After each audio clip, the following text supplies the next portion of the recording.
Good morning, YouTube. It's a bright and beautiful morning at about 6 a.m. There you go. Early.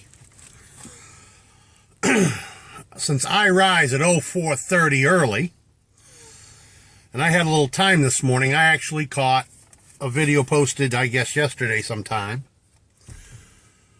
by our friend, Country Prepper. Now, he asked a question: if you were doing alone, which 10 items would you pick? Well, since I've already posted my thoughts on the video on the show before I even saw his video, I'll just deal with his, 10 items.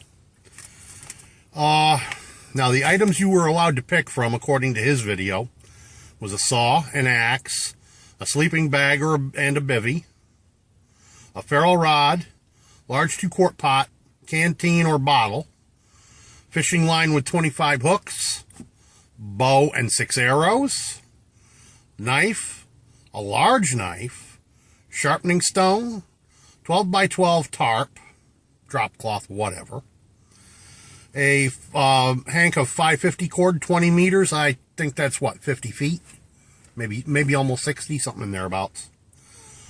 Emergency food rations, small gauge gill net, and 3.5 pounds of wire. Well, let me give you my impressions and my picks. First off, I'm going to want the saw, and if I get to pick, I want a Sven. Why a Sven? It can handle bigger wood than a Baco or a whatever. I don't know, maybe a Silky Big Boy would be a good choice as well. I'm going to have to think on that one, either a Sven or a Silky Big Boy. I'm going to want the sleeping bag and the bivvy. I've already got a good bag. I just need to get a bivvy for it, because as I mentioned once before in one of my videos, where I'd had a bivvy and it got destroyed, unfortunately. And I haven't yet had the opportunity to replace it. Oh, just a moment, if you please.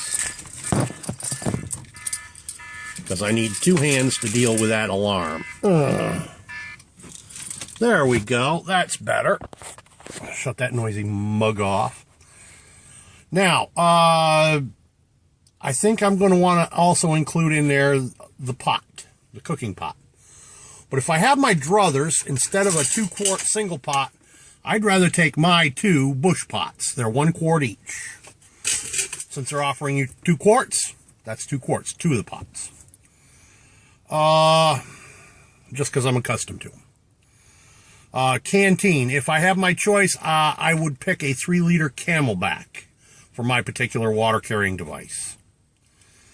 Ferrule rod. Well, I don't know. Do they choose for you, or are you allowed to choose? If I'm allowed to choose, I think I'm going to want to give a nod to a friend of mine, Nathan4071, and I'm going to take his Super Monster 1" by 6". If I can't have that big a one, I'll settle for the Pathfinder 6 by ½ I'm going to take the hook and line. I'm going to take the wire, the tarp and 550 cord, and the large knife. Here, if I'm picking on the knife, choosing which one, it's going to have to be the BK9. One thing I guarantee you will never see me carry is the BKT3, and you'll never see me carry that for the same reason you'll never see me carry the Buck Hoodlum. They got that stupid notch in the spine of the knife, which makes them weak and makes them crap. Now, why would I take some of my picks? Well, the tarp and the 550 cord, which would be gutted immediately, would be used to make shelter. And I mean, this is just for first night shelter. The interior of the 550 cord I would turn into my own net. A section of the 550 cord that I did not use for putting up shelter, I would make my own bow and arrows, called a self bow. My people have been making them for at least 10 millennia. I think I can handle that.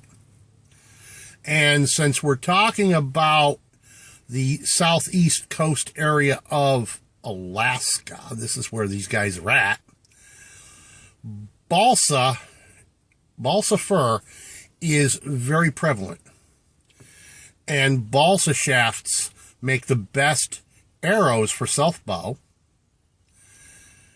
And I'm sure I could probably find a nice hickory or small oak to make a longbow out of. Why would I take the wire? Well, traps, snare traps. The hooks and line, well, yeah, I could do gorge hooks and natural cordage. I've done that many times. But since it's allowed as an item, I'll just take the easy road there. A large knife. Why would I pick a large knife like a BK9? Well, if it came right down to it and hand-to-hand combat with a bear was required, well, I'm going to have a sticker that's going to get the job done, and I can always put it on the end of a stick and use it like a spear. It would also do a fine job of replacing an axe for batoning firewood. It's long enough, it's heavy enough. You ain't got no worries with that sticker doing batoning. And again, some of the wire there would come in handy to affix it to a shaft as a spear end. Let's see, what else can I tell you about? Yeah, like I said, the tarp would only be shelter for the first night, maybe two. With the fence saw, I'd have up a stockade fence within the first 2 days. 3 maybe. Now, mind you, this is all predicated on the fact I would be able to get around without having to be on crutches. Hang on. Sorry about that. Had the boss walking over and had to deal with that. So, there you are, folks. There's my list over here. And here's the list of, according to Country Prepper, from the bios that they were allowed to pick from. So, why would I not take the gill net? Well, because that's what I would use the core of the 550 cord for. I'd make my own.